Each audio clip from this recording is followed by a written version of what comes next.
안녕하세요. 겉핥기 심리학 세 번째 시간입니다. 행동수정 이론에 대해서 알아볼 건데요.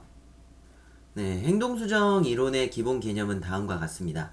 인간은 백지 상태로 태어났고 환경에 의해 모든 게 학습된 것이다.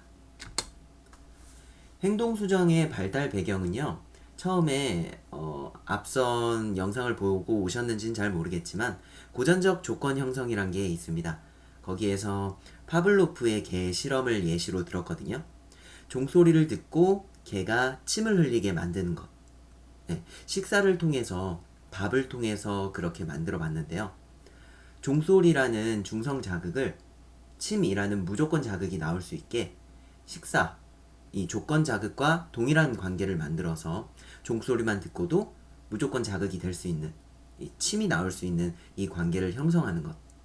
이러한 방법을 고전적 조건 형성이라고 이야기합니다. 다음으로는 조작적 조건 형성인데요.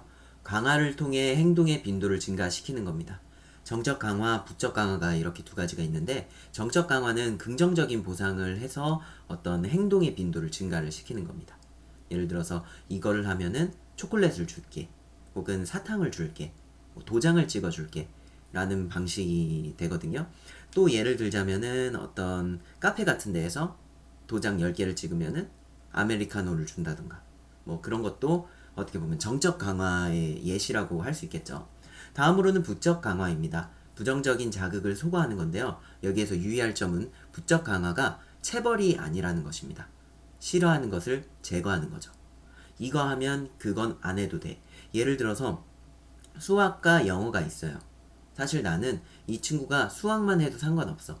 하지만 이 친구한테는 수학과 영어라는 것을 부여함으로써 네가 만약에 수학 문제를 푼다면 영어 문제는 풀지 않아도 돼.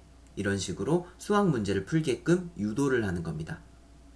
이것을 부적 강화라고 합니다. 다음으로는 사회학습 이론인데요. 사회학습 이론은 타인을 관찰하는 것만으로도 학습이 가능하다. 간접 경험만으로도 학습이 된다. 라는 겁니다. 그 다음으로는 행동수정 이론의 상담 방법에 대해서 좀 보려고 하는데요. 목표를 먼저 보자면 부적응 행동을 소거시키고 바람직한 행동의 학습과 증진을 유도한다 라고 되어 있잖아요. 안 좋은 행동은 제거하고 좋은 행동을 유도한다 라고 생각하시면 됩니다. 그래서 방법으로는 체계적 둔감법, 혐오기법, 토큰, 행동조정, 타임아웃 이렇게 5가지 방법이 대표적이라고 이야기할 수 있을 것 같아요. 체계적 둔감법은요, 점진적으로 자극을 주어 극복, 익숙하게 도와준다고 적혀 있는데, 예를 들어서 귀신을 무서워하는 친구가 있다고 친다면, 귀신을 계속 보여줌으로써 익숙하게 만들어준다든가, 혹은 귀신 분장한 사람과 즐거운 경험, 즐겁게 노는 경험을 쌓게 만들어서 극복하거나 익숙하게 도와준다. 둔감하게 만들어준다. 이런 식으로 생각하시면 될 것 같아요. 혐오 기법은 체벌입니다. 쉽게 얘기하면 체벌인데 고통스러운 자극을 주어 잘못된 행동을 제거한다.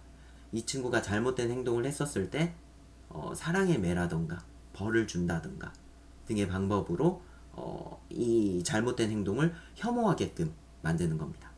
다음으로는 토큰인데요.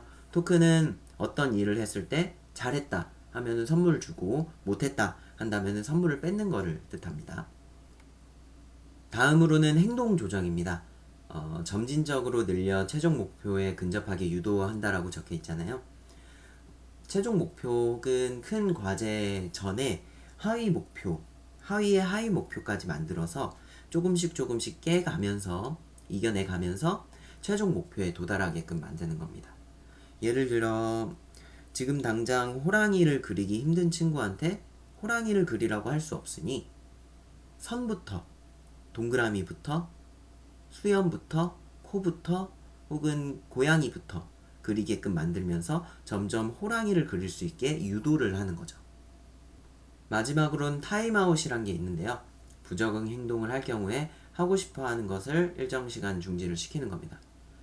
예를 들어서 어떤 친구가 놀고 싶어요. 놀고 싶은데 거기에서 친구를 때렸어.